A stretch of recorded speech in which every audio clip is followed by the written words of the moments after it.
एक बार एक राजा के यहाँ पर महाभारत की कथा हुई। तो महाभारत की कथा करके 1 महीने बाद व्यास जी लौट करके आए। पत्नी ने आरती पूजन करके घर में स्वागत किया। पत्नी ने पूछा आगे कथा करके, बोले जी, बोले आपकी पोथी कहाँ है, महाभारत जी की पोथी।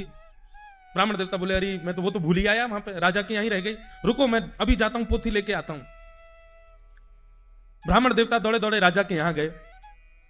जैसे ही राजा के यहाँ पहुंचे, द्वार पर ही राजा की बेटी मिल गई। बेटी ने प्रणाम किया, जय हो व्यास जी, आपके चरणों में प्रणाम। आपने तो 1 महीने के लिए हमारे राज्य भवन को वृंदावन बना दिया। आपने ऐसी सुंदर कथा सुनी, कभी कभी कुरुक्षेत्र का दर्शन होता, कभी वृंदावन का दर्शन होता, कभी इंद्रप्रस्थ का दर्शन होता, कभी द्वारिका का दर्शन होता। व्यास जी बड़े खुश हो गए, वाह, बिटिया ने बड़े प्रेम से कथा सुनी।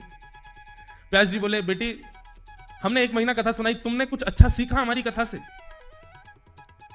तो कन्या बोली हाँ, मैंने बहुत बढ़िया एक मेरे प्रश्न का उत्तर सीखा आपकी कथा से। व्यास जी बोले क्या सीखा? बोले मैंने ये सीखा कि सुभद्रा अर्जुन से प्रेम करती थी और दोनों एक दूसरे से प्रेम करते थे, तो विवाह करने के लिए ज्यादा किसी से पूछताछ नहीं करी, दोनों ने भाग करके ब्याह कर लिया। हमारा जो राजद्वार है ना, जो राज के दरबान है जो बाहर, वो मुझे बड़ा प्रिय लगता है, पर पिताजी मेरा उससे कभी ब्याह नहीं होने देंगे। मैं राजकुमारी हूं, वो दरबार है हमारा।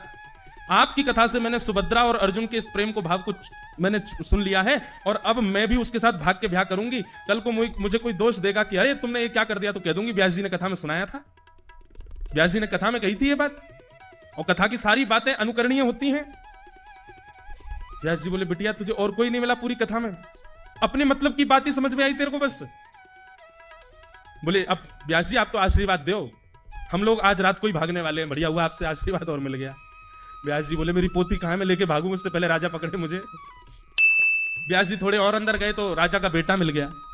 आओ हो, राजकुमार ने जैसी देखा व्यास जी चरणों में लेट गया। बोले अरे व्यास जी, आपने ऐसी कथा सुनाई महाराज, मैं क्या बताऊं, नेत्रों से झरझर आंसू गिरे, चरणों में बार बार प्रणाम करे। बोले मैं आपका कितना धन्यवाद करूं, मुझे किस मुख से धन्यवाद करूं, समझ नहीं आता। व्यास जी के मन में आया कि भाई राजा का पुत्र है, पुत्री तो ऐसी निकली, पुत्र ने कुछ बढ़िया सीखा होगा, इससे पूछें इसने क्या सीखा।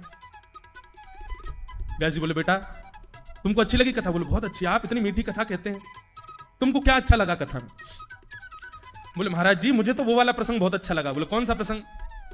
बोले वो प्रसंग जहां पर आपने कहा था कि कंस पूर्ण रूपेण मथुरा की राज्य गद्दी पर बैठने का अधिकारी था, पर उसका दुष्ट पिता उग्रसेन उसको बैठा ही नहीं रहा था। बढ़िया किया कंस ने, उग्रसेन को कारागृह में डाल दिया, खुद बैठ गया। अब मैं भी यही करने वाला हूं, मैं भी अपने पिताजी को जेल में डाल दूंगा और जेल में डाल करके खुद राज सिंहासन पर बैठ जाऊंगा, और कोई अगर मुझको आके टोकेगा कि ये तुमने क्या किया, तो मैं कह दूंगा व्यास जी बता के गए थे कथा में ऐसा ही हुआ था, जो कथा में कहा गया मैंने तो उसका पालन किया है। व्यास जी को चक्कर आने लगे, मेरी पोथी कहां है भैया, दे दो, मैं भाग जाऊंगा यहां से।